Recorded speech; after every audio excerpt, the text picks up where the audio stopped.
मुझे फुरक़ात में रह कर फिर वो मक्का याद आता है, वो ज़मज़म याद आता है, वो काबा याद आता है। मुझे फुरक़ात में रह कर फिर वो मक्का याद आता है, वो ज़मज़म याद आता है, वो काबा याद आता है। पहन कर सिर्फ दो कपड़े मेरा वो चीखते। बिस्मिल्लाहिर्रहमानिर्रहीम नहमदुहु व नसल्ली अला रसूलिहिल करीम। अल्लाहुम्मा सल्लि व सल्लिम व बारिक अला सय्यिदिना मुहम्मद व अला आलिहि व अस्हाबिहि अजमईन। अम्मा बa'द। Sorry about the delay, there's some technical issues.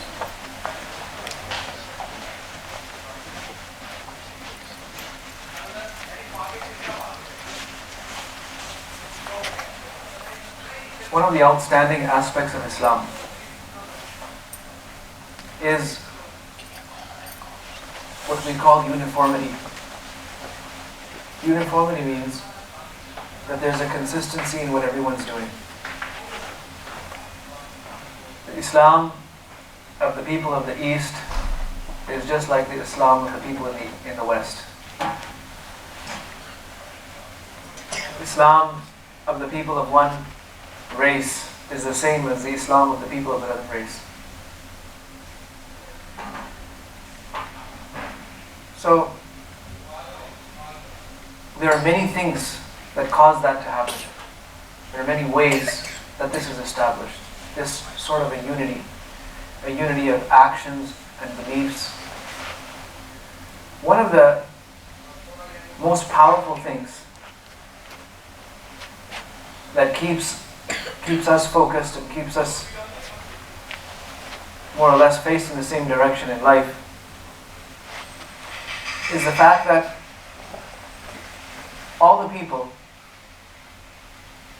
across the world face one direction when they're praying salat.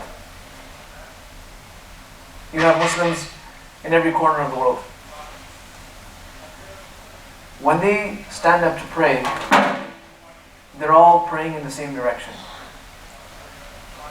First thing to understand is why that direction. So, when we stand up and pray, we're actually facing Allah subhanahu wa ta'ala. Because we're praying to Allah. We're speaking to Allah. The purpose is to communicate with Allah subhanahu wa ta'ala. The question is, how do you face Allah? How can you turn your face towards Allah subhanahu wa ta'ala? Can you limit Him to one direction? But Allah subhanahu wa ta'ala is over there. Can't. He is vast. He is vaster than the heavens and the earth. You cannot limit Him to one spot, to one direction.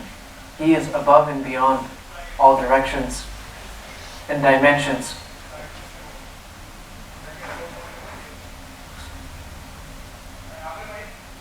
So Allah subhanahu wa ta'ala appointed the direction for us. And this direction was not given to the Prophet sallallahu alaihi wasallam, our Prophet Muhammad sallallahu alaihi wasallam. This direction was designated from the time Allah subhanahu wa ta'ala created this earth. And from the time Allah subhanahu wa ta'ala planted human beings on it. The first human being, of course, being Adam alayhi salam. When Adam alayhi salam was being sent from Jannah to the earth, Allah subhanahu wa ta'ala told him that I am sending you down from the heavens,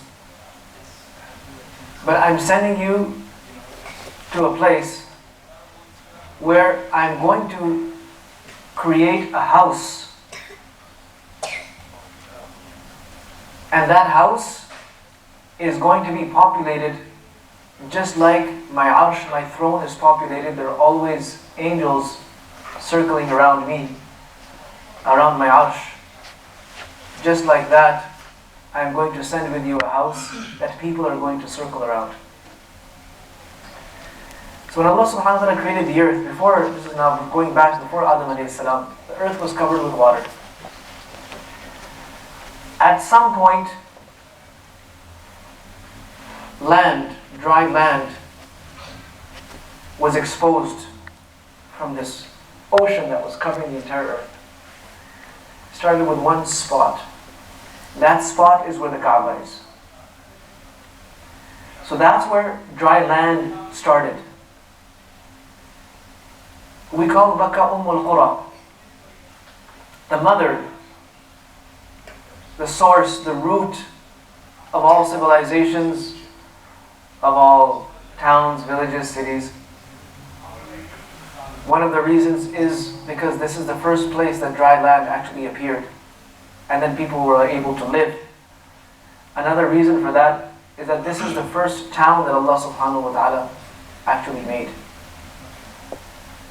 And the other reason being that it's the direction. Also means something that you face.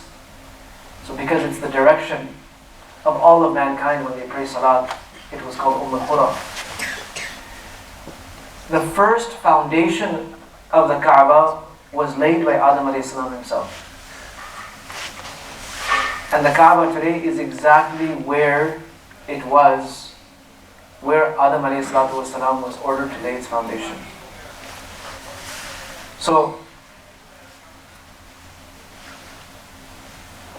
that area, talking about Makkah, Mina, Arafat, Muzdalifah, Jeddah, this whole area was first explored by Adam alayhi salam. In fact, one of the reasons why Arafat, the field of Arafat, where the main day of Hajj takes place, it's called Arafat or Arafah, because that's where Adam alayhi salam met Hawwa and they recognized each other.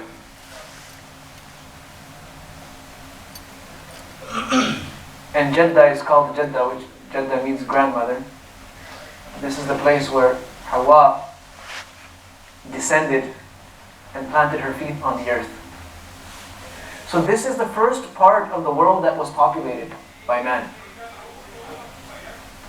Adam alayhi salam laid down the foundations of Baytullah and erected it, and it stayed like that for many generations.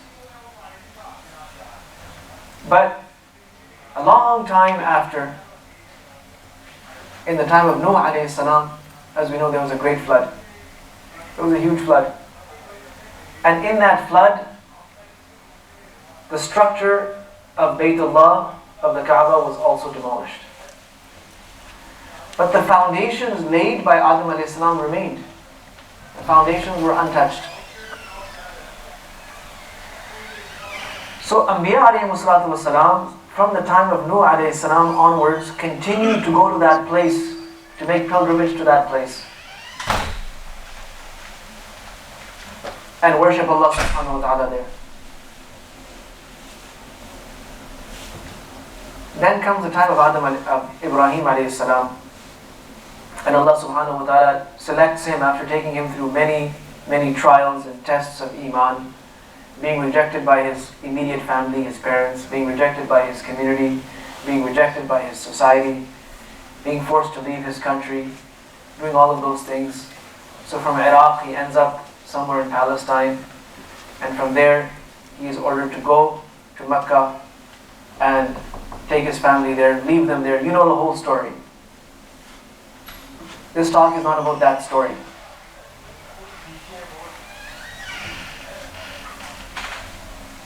Let's go on from what happened after Ibrahim alayhi salatu wasalam left them there. So after Ibrahim alayhi salam left them there, Ismael alayhi salatu wasalam starts growing up, and then the event of the sacrifice took place. Ismail alayhi salatu wasalam is still growing up. When he reaches the age of 15, his mother Hajarah passes away.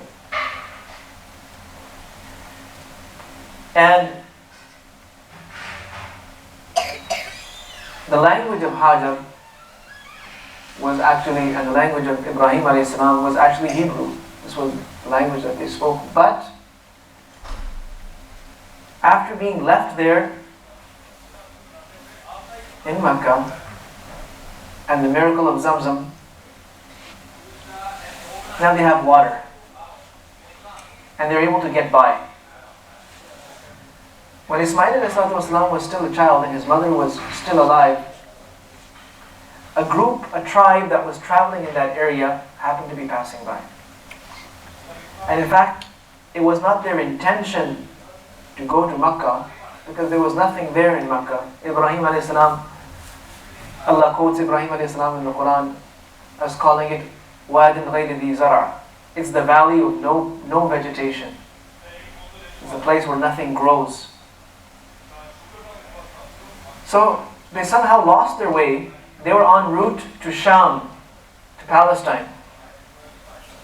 Somehow got distracted, lost the route, and now they're stuck. Because they're out in the middle of nowhere. There's no source of water, there's no source of food. They know where they are, generally speaking. They know that area, but they do not intend to go there, and they're stuck there. And they're wondering how are they going to survive in order to move on and continue their journey. This tribe was called Jurhum. So they saw a bird, and it was a bird that is only seen around bodies of water. They saw it circling in that area, and they said there is no way that bird can just end up here if there wasn't water. But the question is, how did water appear? We've known this place for generations. There's never been a drop of water. There's no river, there's no stream, there's no well, there is nothing. But that bird really intrigued them, and they said, we trust our instincts because we know the land. And we trust the instincts of this bird. So let's go and find out. Maybe, just maybe, we'll find some water. So they make their way into that area which is now called Makkah. And they follow the route that bird is showing them. And lo and behold, in the middle of the mountains, in this small opening, they see this lady and this small boy. And they see that there is a spring of water flowing. So they go and introduce themselves and ask them if they can use the water. So of course they're given permission to use the water. And something about that place pulls them. They feel that there's something special here. And that kind of water they've never tasted before. And there's a tranquility and a peace that they've never experienced before. So they said that instead of going now, traveling to Palestine, why don't we just stay here? But there's no inhabitants there. The only inhabitants are this woman and her child. So they take permission. If you allow us, can we settle down here?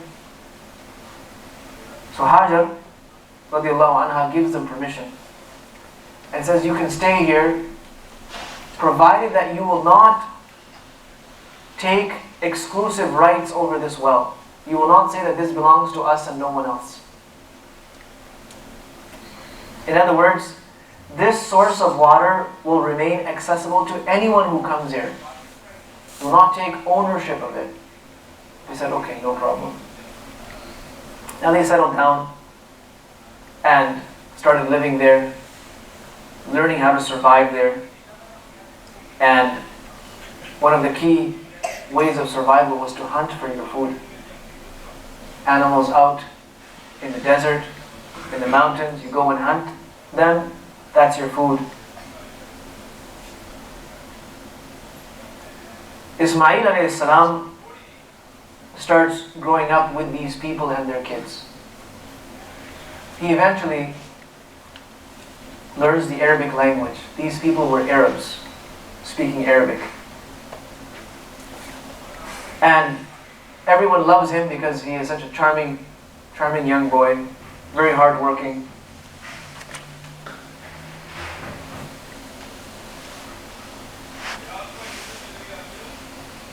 When he reaches the age of 15, his mom passes away. He is so disheartened by this event because he has nobody there, he has no relatives. There's absolutely nothing there for him. His father, Ibrahim a.s., visits him once a year. And on those trips, he's usually not allowed to get off the animal that he's on. He can come, see his family, but he has to go back.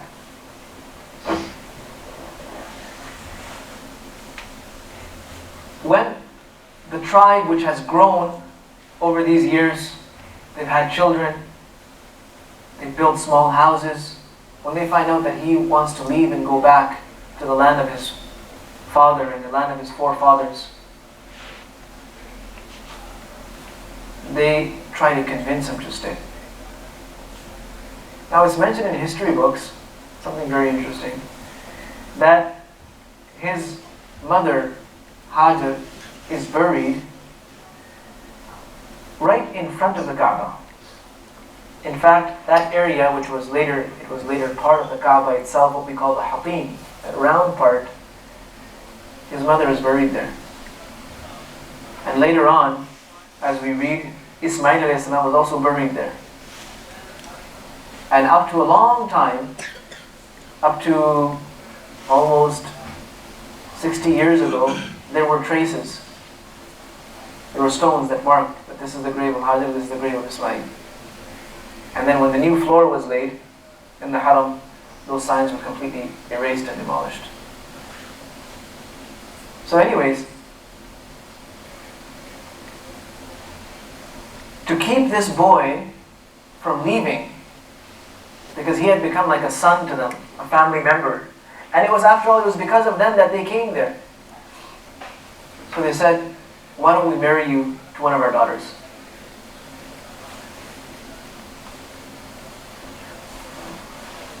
He agreed. Now Ibrahim a.s., like I said, he comes to visit his family once a year. Ismail a.s. is married, and he is an expert hunter. In one hadith, the Prophet ﷺ says, Irmu ya bani Ismail fa inna abakum kana ramiyan. Learn archery and practice archery because your father Ismail was a great archer.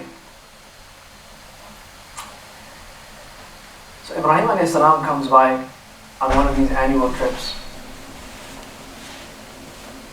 He goes to that same little hut that he knows Hajarah and Ismail live in. But this time when he goes, neither did Ismail come out, neither does Hajarah come out. Another young lady opens the door and he says that, where's Hajarah? She merely says that she's not here. Where's Ismail? He's gone out to look for food. So Ibrahim a.s. understands what has happened here. He understands that his wife has passed away. Ismail a.s. has now gotten married, and he's looking at his daughter-in-law, but he doesn't introduce himself. So he asks her a few questions.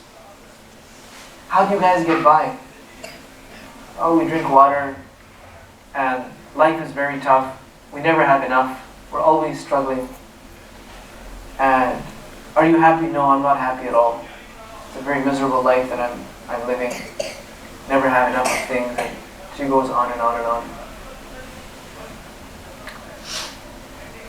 Do you have anything to eat in your house? No, we don't have anything. We don't have anything to eat. I mean, anything to serve you. Okay. So when Ismail comes by, tell him that somebody came by and said salam. And he said that the frame of your door, it needs to be replaced.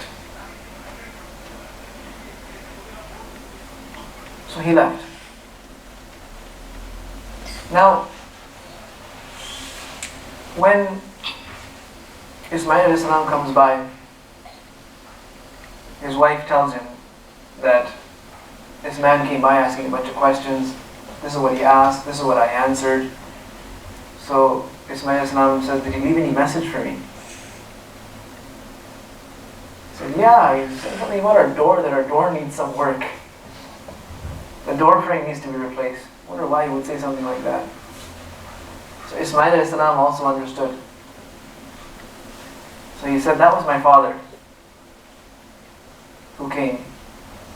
And he comes by once a year to see us.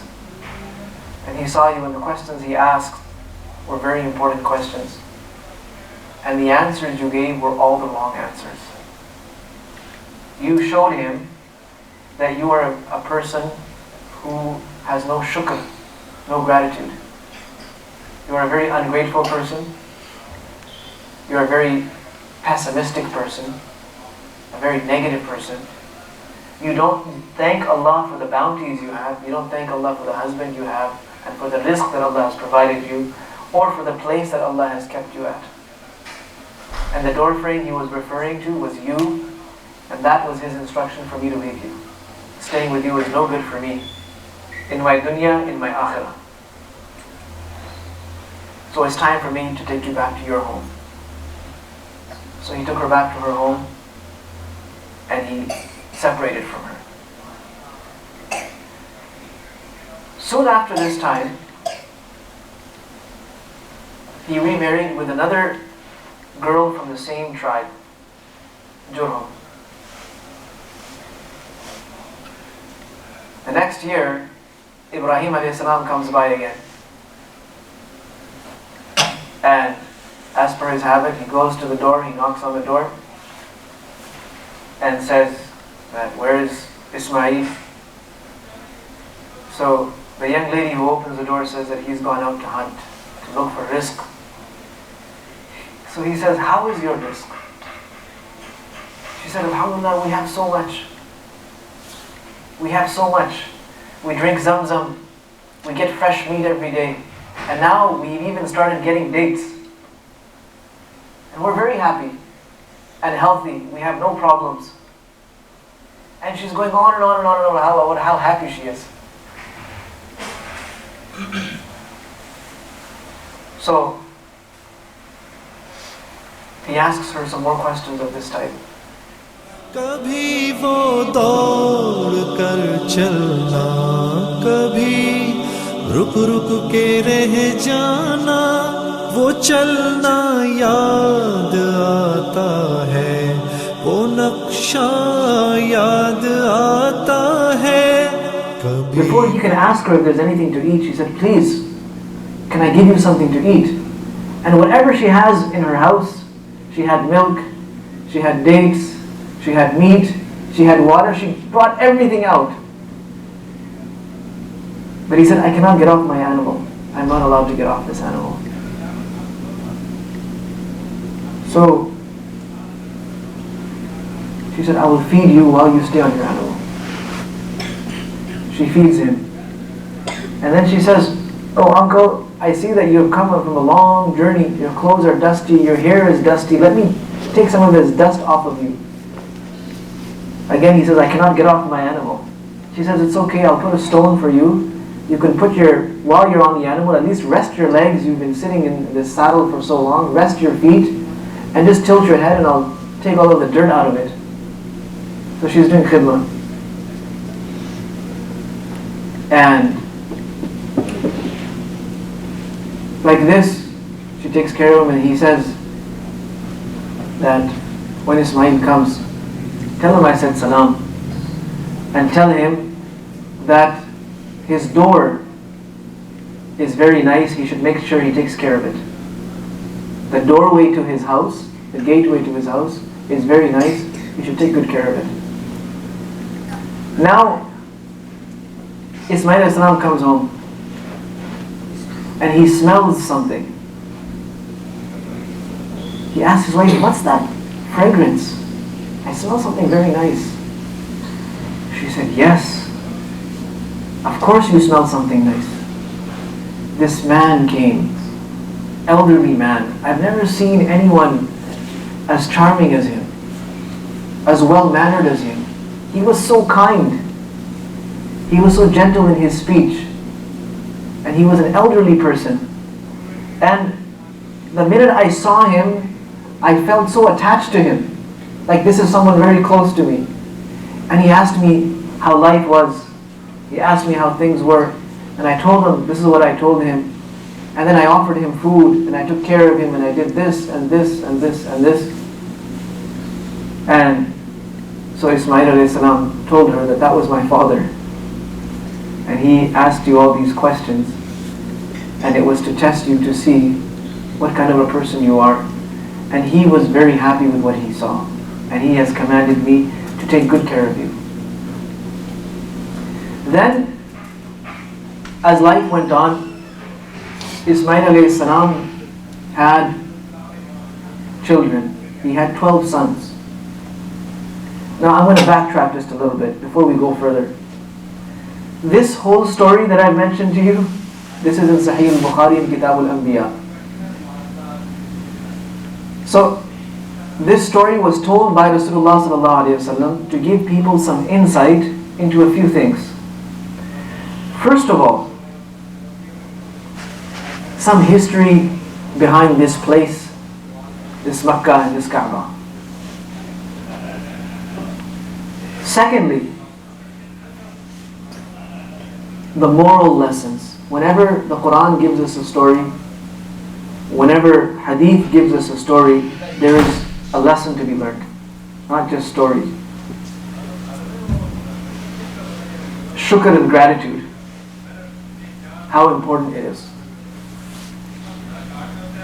When a person shows gratitude to Allah subhanahu wa ta'ala for what they do have, then Allah subhanahu wa ta'ala opens up the doors for what they don't have.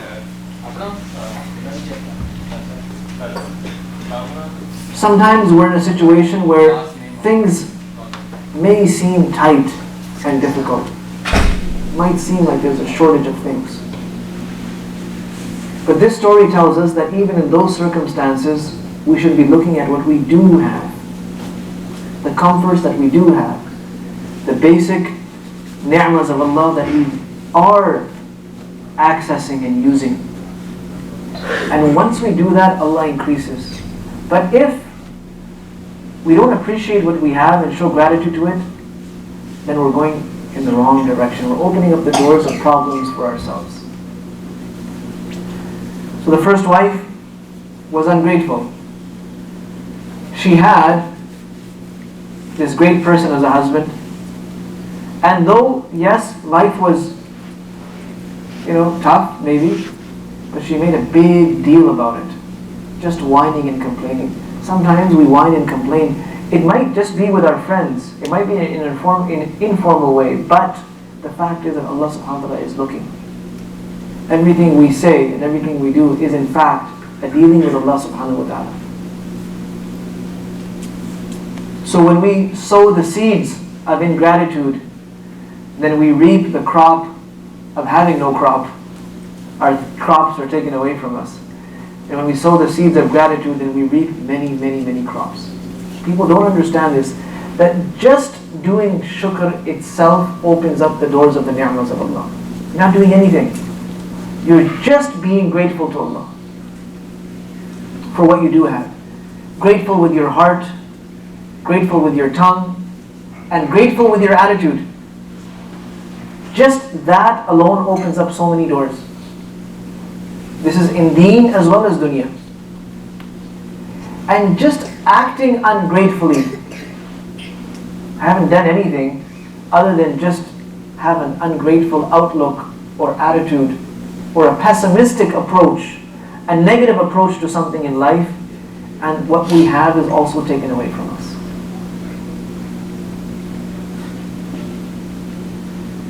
So the second wife, now let's go on with the story. She became the mother of 12 sons. So Ismael a.s., who is the son of Ibrahim a.s., had 12 sons. Let's jump across the globe a little bit and go to Palestine. Ibrahim ﷺ's other wife, Sarah, she also had a son. Anyone know what his name was? His name was Ishaq alayhi salam. Ishaq alayhi salam had a son by the name of Yaqub. Yaqub alayhi salam also had 12 sons. But here Ismael alayhi salam himself had 12 sons. One of those sons' name was Nabit. And from that line, from that lineage, was our Prophet Muhammad sallallahu alaihi wasallam. Ismail alayhi wasallam spends his life there. Sometime during this period, the construction of Baytullah takes place. Before he was 15, the story of the sacrifice and him being taken to be sacrificed and Allah subhanahu wa ta'ala replacing him with a ram, all of this had happened before this. And sometime later on, the story of the construction of Baytullah takes place, and Allah subhanahu wa ta'ala describes it, وَإِذْ يَرْفَعُ إِبْرَاهِيمُ الْقَوَاعِدَ مِنَ الْبَيْتِ. Qawa'id is plural of qa'ida, which means foundation. Okay? So he was raising the foundations. Allah didn't describe him building the foundations. He did not lay the foundation, he raised the foundation. And that was more than a physical experience, it was a spiritual experience. Because father and son felt honored that Allah subhanahu wa ta'ala has selected them of all the people that have come and that will come. Allah subhanahu wa ta'ala has selected them for this task. And they're making dua. This teaches us another lesson. When you're doing good works, do lots of dua. If you're working hard, doing something for deen, make lots of dua while you're doing it, make lots of dua after you do it. So while they were constructing it, they were saying, رَبَّنَا تَقَبَّلْ مِنَّا إِنَّكَ أَنْتَ السَّمِيعُ الْعَلِيمُ وَتُبْ عَلَيْنَا إِنَّكَ أَنْتَ التَّوَّابُ الرَّحِيمُ. Oh Allah, we want acceptance for what we're doing. Accept this work, this effort that we are making. And secondly, forgive our shortcomings. This should be the attitude whenever we do any good deed. Any good deed. Oh Allah, accept it and forgive my shortcomings. The dua Nabi sallallahu alaihi wasallam taught to Abu Bakr radiallahu anhu to read at the end of his salat is, Allahumma inni zalamtu nafsi zulman kathira. Oh Allah, I have wronged myself, a great wrong. And you are the only one who can forgive me. Therefore forgive me. From your side, maghfiratan min indik. I may not deserve it, but give me maghfirah from your side. So in ibadat, we ask Allah for acceptance and forgiveness for our shortcomings. We never approach good deeds with the attitude that, I'm doing this. Look what I'm doing.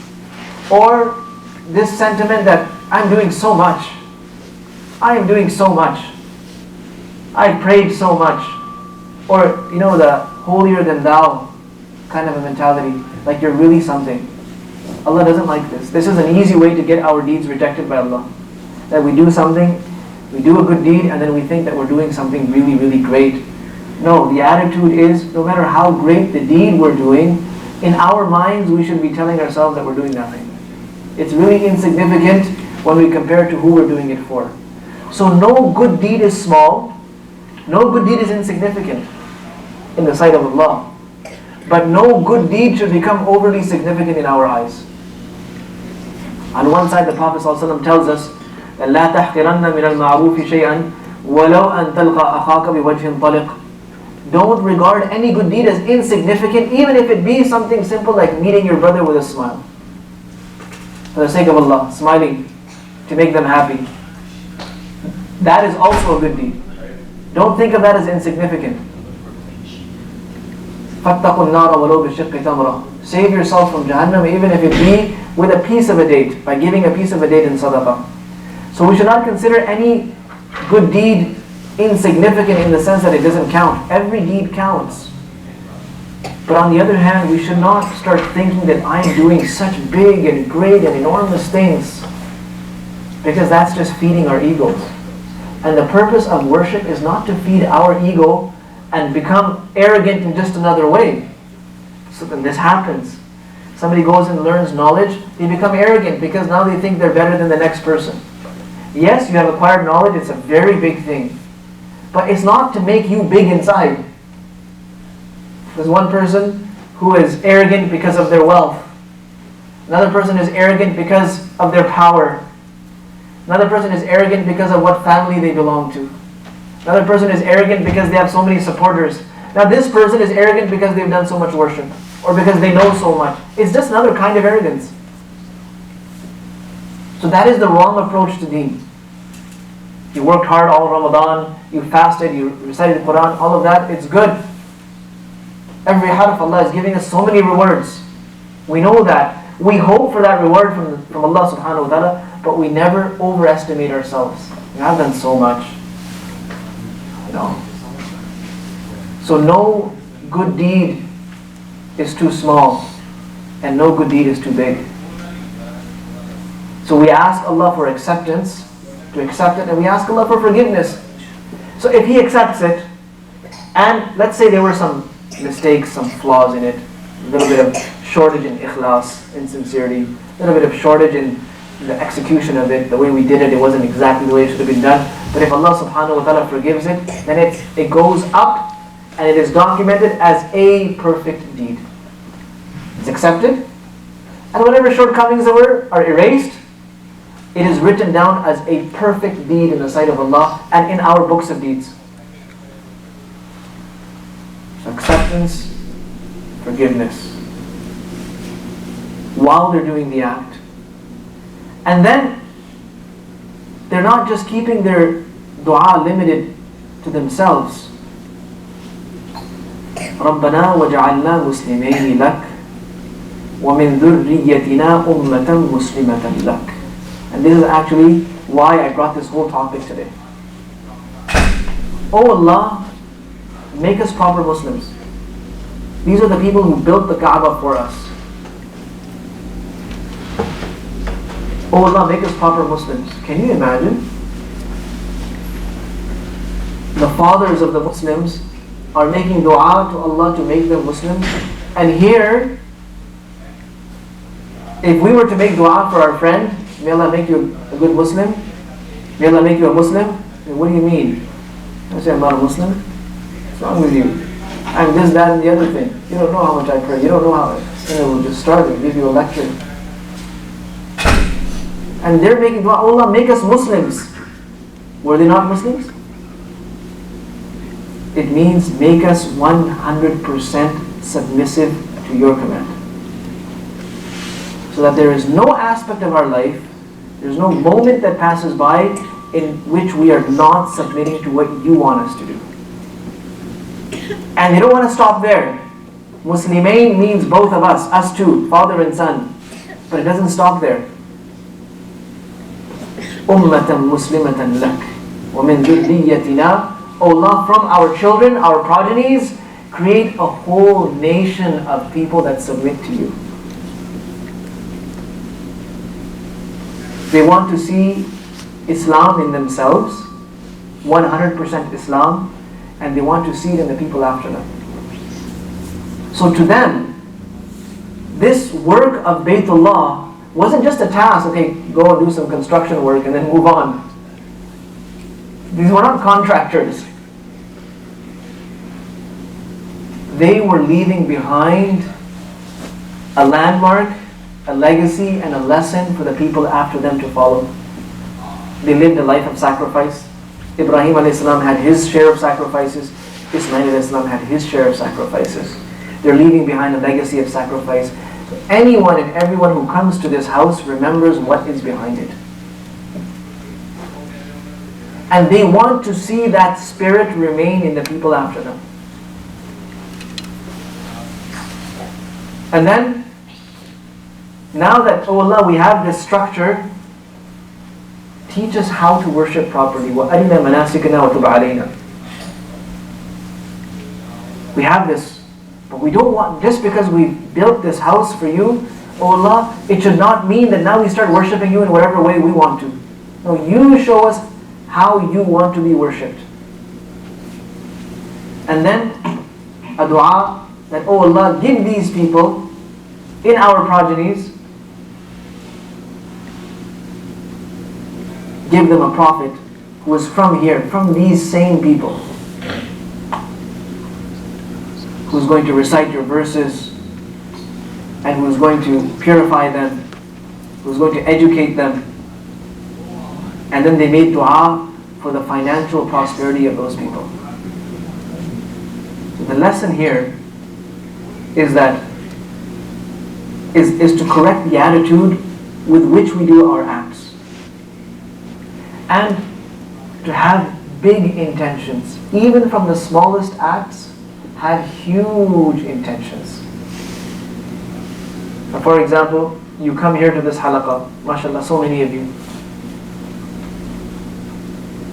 There's a whole host of intentions you could make. I mean, one intention is, okay, I got nothing better to do on Saturday afternoon, might as well just go there and hang out. There's good food afterwards anyway. The guys hook us up. Hey, that's one way of looking at it. Another intention could be that, okay, well, my friends are going, so I'll go as well. Another intention could be that, hey, maybe I'll go and meet some new people. These are all intentions, right? I'm not saying if they're good or bad. Another intention would be that, okay, I'm going to go and learn something that's going to bring me closer to Allah. It doesn't even have to stop there. I'm going to go and learn a message, and I'm going to take that message to other people. I want to go so that I become a solid Muslim, a da'i, an inviter towards Allah, and I want to spend the rest of my life bringing people close to Allah subhanahu wa ta'ala. I want to become that person who leaves behind many, many good Muslims. I want to become a good example for people. So you see how through one simple task, one deed, you can make so many intentions, and you will be rewarded based on your intention. So don't limit your intention. If Ibrahim alayhi salam and Ismael alayhi salam were not just thinking of this structure, this box. They're thinking of what are the possibilities, what could happen after us. Let's ask Allah to make it happen. So in some hadith, the Prophet ﷺ says about himself, he says, me, I am the dua of my father Ibrahim. You have me because Ibrahim made dua to Allah to give me to you. So should we not raise our hands and make dua to Allah? That He creates in our progeny, from our offspring, from our generations, great people. People who worship Him, people who adore Him, people who elevate and glorify the name of Allah subhanahu wa ta'ala. لِتَكُونَ كَلِمَةُ اللَّهِ هِيَ الْعُلْيَا. And people who spread deen, who spread good, who spread the message of this beautiful religion into mankind. So what we have here is we have a structure, just like the house was a structure. But what we can do with it is virtually limitless. There is virtually no limits on what we can do with this. Provided that our intentions are correct, motives with which we are coming here are correct, we're doing what we're supposed to do, and that is for now, listening, being polite, acting nice with the people around us, and planning for the future. Every halaqah can be a source to inspire you to do something good this week. Every single halaqah, and that's how it should be. And every halaqah should be inspiring you to do something more for your deen. And the end goal, like I said a few weeks ago, is we want to create a culture in which practicing Islam is just easy. It's so simple, it's so easy, there's no complications, there's no barriers for us to practice our religion. And many of the barriers that exist today, they exist in our minds. They exist in our families. They exist in our lines of thinking, so we make it difficult for us. The external barriers will fall very quickly and easily once the internal barriers are removed. So at least amongst the Muslims, when we're around Muslims, when we live in वो मंजर याद आता है, वो जलवा याद आता है. heavily populated by Muslims, it should be very easy to practice Islam. And I'm not just talking about going to the masjid and praying. I'm talking about the whole thing. I'm talking about guarding your gaze. I'm talking about dressing modestly. I'm talking about speaking in an appropriate fashion. I'm talking about staying away from bad habits. I'm talking about having good, positive role models all around. I'm talking about bad habits, crime, and garbage removed from that society. There's no place for it. We create such a culture where it becomes difficult for someone to push their trash where we live. Whether it's drugs, whether it's crime, whether it's any kind of habit, we create a culture where there is no room, there is no acceptance for that trash. We just don't. Somebody comes and tries to push it around here, we collectively just take them and throw them out. Say, either you become like us or you get lost. And so a youngster who is looking for direction can come and live amongst us and find direction. Find people around. The biggest shortage today is of people. Not numbers of people. People who can act like role models, who can display Islam when they're around others, when they're going to that school, when they're going to that workplace, when they're going to that social event, to that sports activity, they're displaying Islam. This is where the shortage is. And we hope and pray to Allah subhanahu wa ta'ala that through these programs we can reduce that shortage and we can create such people who will go into mainstream society and show people how beautiful Islam really is. Alright? So there is much, much to be learned from the Kaaba itself. And one very important message that the Kaaba gives us is facing the right direction. If you're facing the wrong direction, your salat is not accepted. What about if you're facing the wrong direction in life? What if the direction of your life is wrong? Then where are you going to end up? If one salat is ruined because you face the wrong direction, what about a whole life?